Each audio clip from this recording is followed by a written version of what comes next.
Hi Sudhir, I'm from Digit and I handle the laptop category here, basically, primarily gaming laptop. So, could we quickly have an intro from you? Yeah, Manish, good morning. My name is Sudhir Goel. I am the Chief Business Officer at Acer. Acer, for many, many years, globally as well as in India, has been the market leader in the gaming laptops.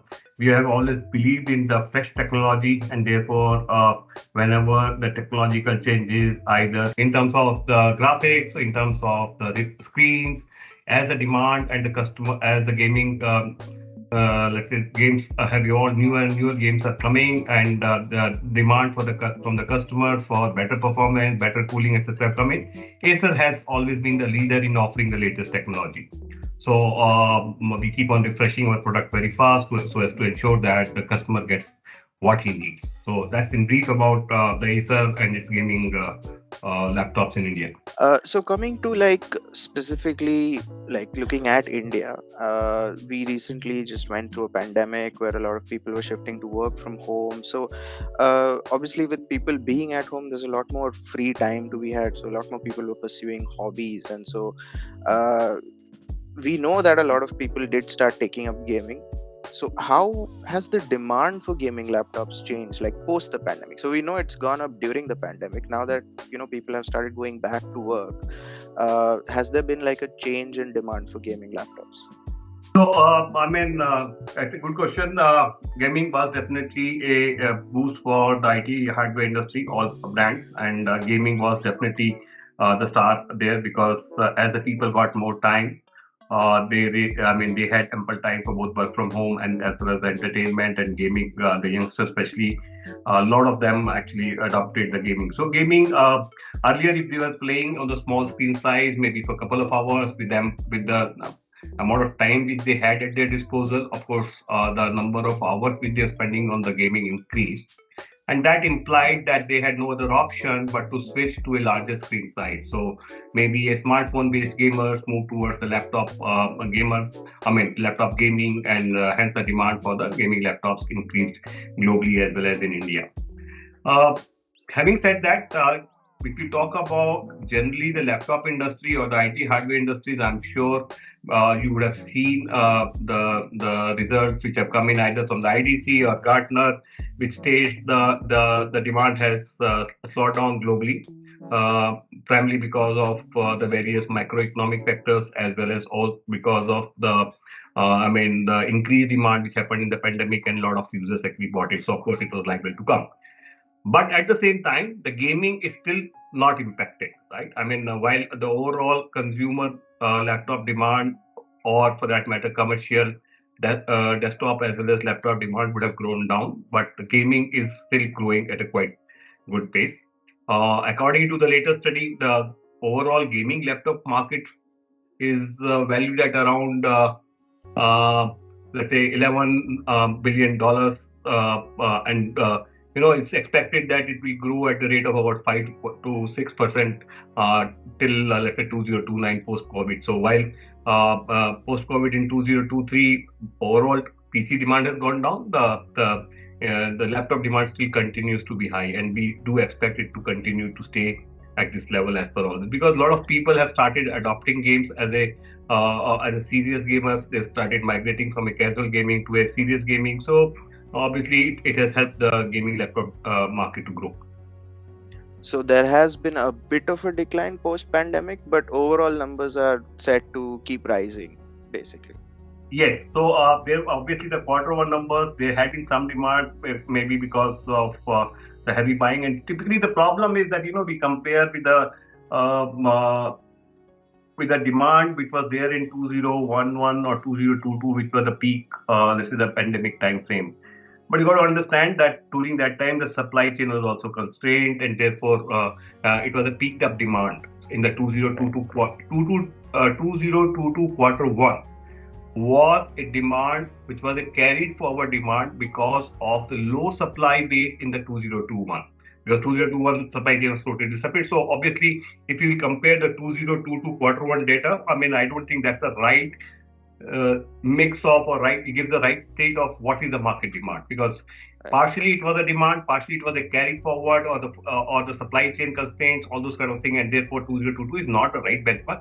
Having said that, even though the 2022 was a peak in many respects, while the other PC segments would have degrown to a greater extent, the gaming has been more a flattish or a minor growth which has come in India. So that shows that despite all those increased, let's say, supply, increased demand during the pandemic, people still continue to buy the gaming laptop even now. I mean, so hence we are very optimistic that as the market size should keep on going as a cumulative growth rate of about 5 to 6% year on year till the 2029. That's our guess. So looking at India as a market, right, for gaming laptops. So Indians are known for being a bit uh, wary when it comes to spending, and gaming laptops aren't exactly what we would call like a cheap purchase. Like even if you look at smartphones, most of the smartphones that sell here are like in the 15,000 price range. So for, let's say, if you compare to like a global market wherein like in America or in Europe people are spending a lot more on a gaming laptop, India usually tends to spend less than, let's say, comparatively to like a global gaming market. So like what is it that you have to do for to entice like Indian gamers to like purchase a gaming laptop? Is there anything that Acer does that specifically targets Indian gamers? So you are absolutely right. So I mean, if you have to break the gaming user, we can essentially typically tend to break them into three categories. One is obviously the casual gamers.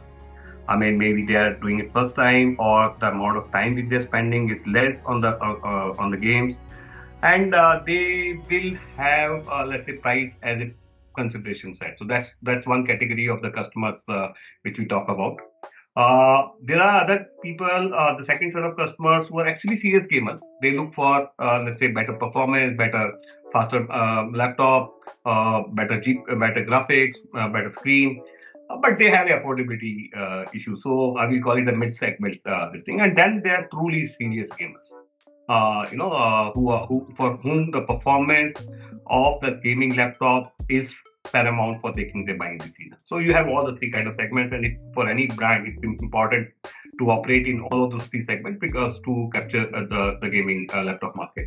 So we have, of course, a different propositions for the different market segment, because I don't think in Indian market with that kind of a base, one particular solution can fit the demands for everyone. So we have, let's say, on the top of the line, our flagship product, Predator, which is, let's say, for the very serious gamers who spend a lot of time and who are willing to spend money for it, good performance across whatever is expected out of the gaming laptop. That's one. For the mid segment, where the performance is important, but still they are looking for, let's say, better value. So that means their affordability, their buying power may be a bit less.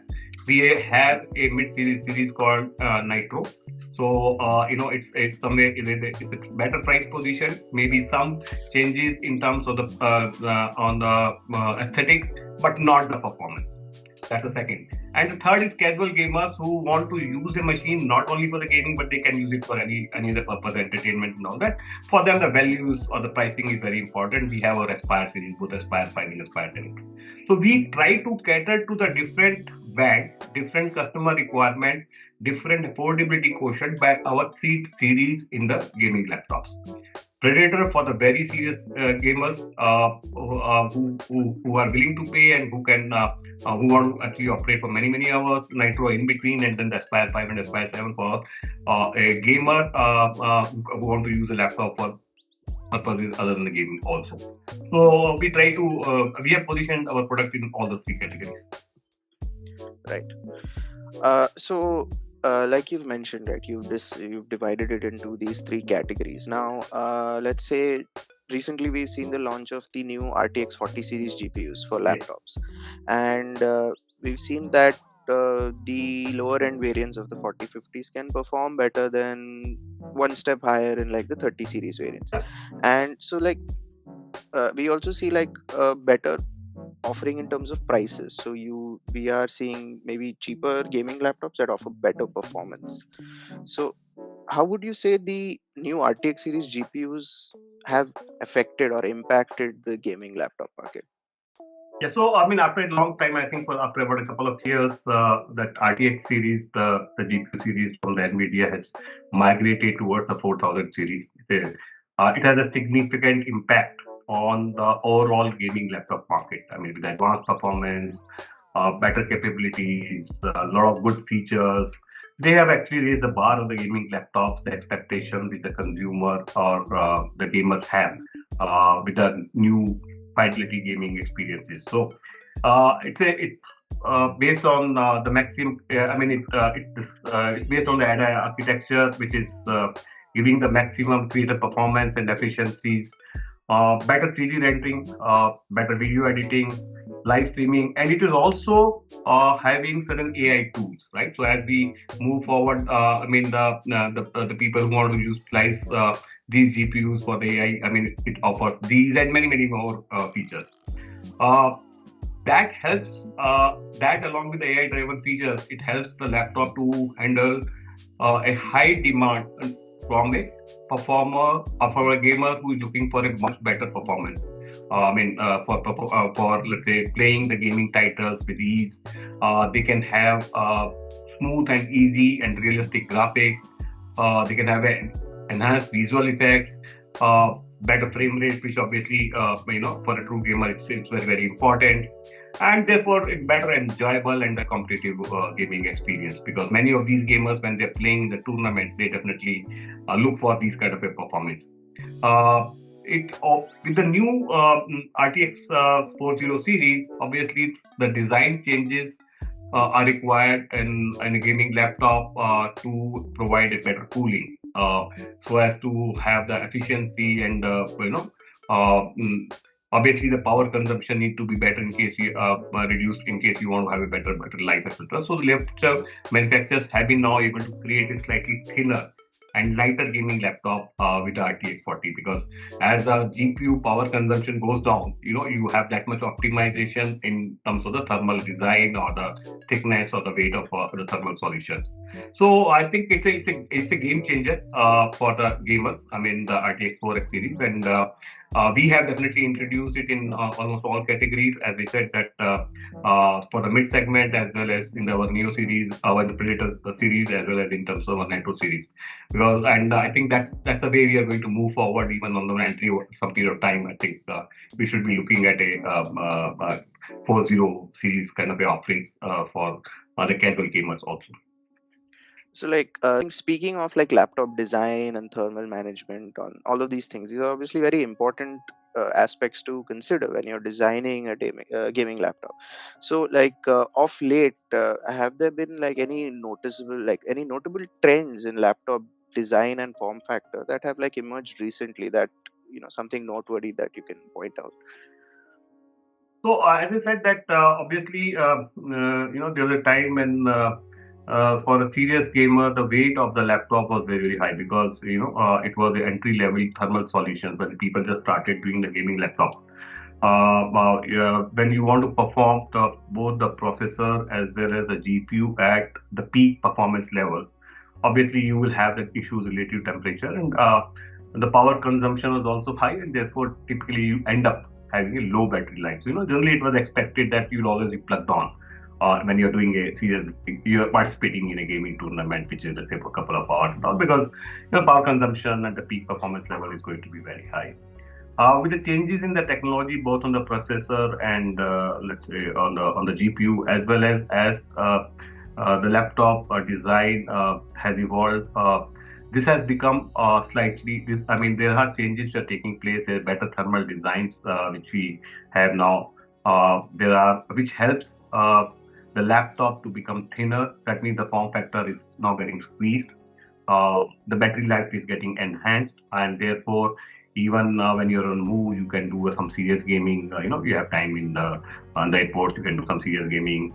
uh, it has also obviously the second thing is as the games have evolved, the refresh technology, the display technology is also, I mean, the need of the hour that the display technology need to change, a better refresh rate, lower response time. All those changes are also required, because so as to get you the customer a different gaming experience. So These are the various changes which have evolved, and I'm sure it will continue to evolve as the technology keeps on enhancing. So I will essentially say in three, four key directions. One is, of course, the thermal management is changing as the newer and newer GPU and processor technology is evolving. So a better thermal solution for at a peak performance level, at a reduced weight and a reduced let's say thickness. So the form factors are getting squeezed. Battery life is getting enhanced. The display technology is definitely becoming better, and of course, ultimately, it should result into a better value proposition for the end consumer. So that means the cost factors are also getting changed accordingly. Because with all those changes, I mean, that's a part of the journey. It's not a newer phenomena. I'm sure it's not that is end of the story. As we move forward in the coming years, these changes will continue to take place in the notebook design. So, like earlier, you had mentioned about supply strains during the pandemic, especially, and how things were pushed forward, and like so. Since then, are there any challenges that majority gaming laptop manufacturers have been facing? Like, how has Acer addressed these challenges if they exist? So we like others also had the similar challenges during the pandemic, but fortunately, post-pandemic, the supply chain has streamlined, and therefore today we are able to cater to the customer demand as it is. I mean, as a need.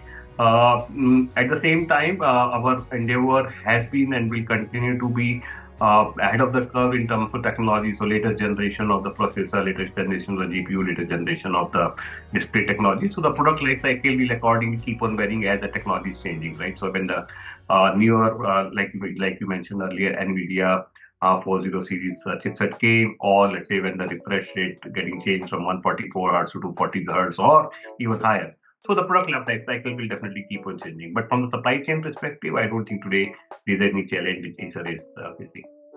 So, like, speaking of supply, did the cryptocurrency mining trend affect like pricing and availability of gaming laptops in India? In India, we have not seen. I'm not sure about a global, but I mean, crypto has not. We have not seen a major change either in terms of demand or anything else because of the on the crypto currency trends which is there in that. So I don't think either it is not talked about. I mean, the people still talk about the gaming laptop. While it is true that you can do a lot of better graphics and processing, and it might have the cryptocurrency mining, etc. But I mean, it's not stated because it's still a not a good word or something we talked about legal and all the aspects. So we are not too sure to what extent the gaming laptops are being used in that. We have not seen any great demand because of those in India. Right. So one more thing. So you had initially mentioned how you have three categories, three price segments. So you have the Aspire 5 and 7 for budget, Nitro for mid, and Predator for high end. But so we recently had the opportunity to review the Helios Neo 16. This is Yeah, also Predator. So yeah. uh, technically, where would you say, like, what was the thought process behind the new like Neo 16 lineup? Okay, so I mean, as I said, the Predator is an accepted brand in India as a gaming laptop, and of course, the positioning of the Predator was for the very serious gamers, which you're talking about. But and accordingly, some of the parameters, both on the processor and GPU, etc., were typically higher. So we can talk about a 4080, we can talk about 13th generation now, and maybe the i9 and all those kind of things, right? So that is what how the Predator was positioned. Predator Neo is a new initiative or a new let's say market trend if you want to set in, where we are saying that for the youngish uh, gamer. I know if you've seen the Predator Neo and you've seen his A cover, the top, this thing, very Yeah. interesting, numbers and this thing, which is all the new games, etc. Seek out and all that kind of thing. It's a new concept which we are trying to introduce, and then see that. It caters to those youngers who want to look for seek out and those kind of things you can understand. So that's a new concept which we want to see, and it will be still in the Predator series. That means it will have the latest generation processor. It will only have the latest generation GPU. But we are trying to see that some of the other features, if you can look at the slight reduction, it does not compromise the processor and the graphics performance. But let's say slightly optimization in the cost structures is what our objective with the introduction of Predator Helios Neo is. But at the same time, be it trendy, different looks and different kind of things. So that's the thought process behind the Predator Helios Neo. So, because in terms of just say hardware specs, doesn't it kind of overlap with the existing Nitro series, like at least the highest end Nitro series? So, It does, but then since we also want to cash on the Predator as a brand, this is Predator is an aspirational brand for a gamer who is looking for those kind of things. And yes, to some extent there will be overlaps in a bit way, but we are still trying to see that let's say uh, while on the Nitro series we can still look at i5 conveyor solutions, which we do have. So on the Predator Neo, we are still trying to see that you can have a better CPU and better GPU. But there would be overlap. It's very difficult to actually have a clear black and white. There will be some gray areas where you have the customer wants to aspire for the Predator, but still, it does not have the affordability. So there will be some features here, there in between, which will be common. Some will be different. Yes, that's going to be that's the thought process. so the idea behind the Neo 16 is essentially to make the Predator like a more reachable. Absolutely. Okay. The thing, because it's a well-known brand, so obviously, so there are changes. Like it's not that it's exactly like exactly like a Nitro, because thermal management, it's a bit different, right? So Right. that means that Predator Helios Neo, it will be possible for us to scale up the processor and the GPU at a much higher level.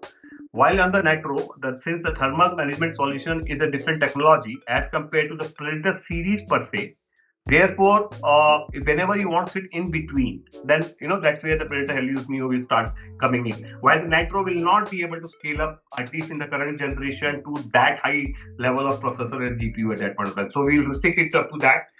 Maybe let's say 4060 and all. We will not go to 4070, 4080 because that will not be able to support. So so Predator Helios Neo is in between the Predator and Nitro. Some overlaps here, some overlap there. Right. Okay.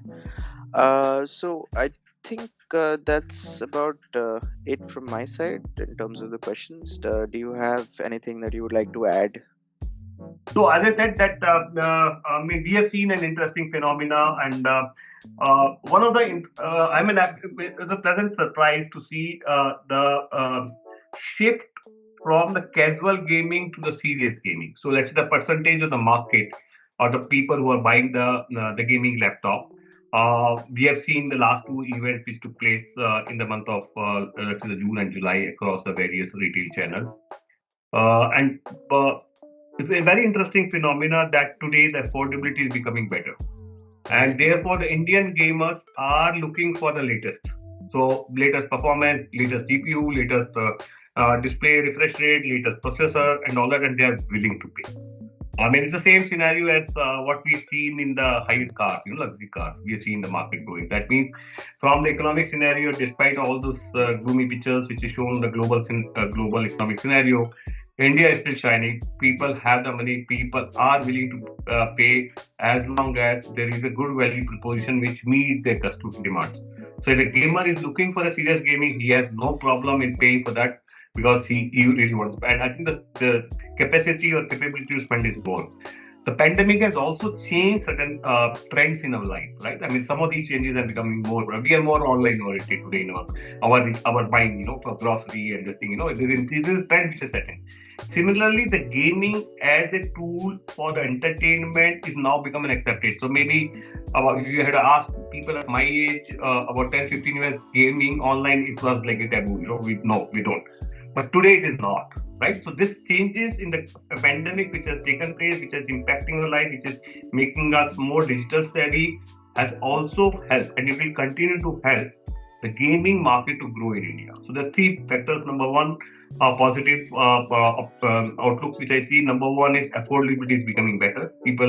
So 1.5 lakh, 2.5 lakh is not a big deal. I mean, if you see the volume, the demand which we have seen in a very high segment, that's where the Predator fits in. So that's not a big problem. Number two is the more and more people are switching from a 7-inch, 8-inch, 10-inch screen size to a higher screen size of 15, 16, whatever higher screen size for the gaming, because they feel that the gaming is an accepted mode of entertainment for them. So the gaming market is expected to grow. At the same time, if you see the average selling price of the gaming laptops in India, is definitely continue to grow. So these are the two interesting trends, good for the industry, and I'm sure the gaming market. And we have seen the number of teams which participate, a number of colleges which participate in these gaming events. This keeps on increasing. So that's more That's more, let's say, more and more people are getting linked to or taking the gaming as a both as entertainment and also as a profession.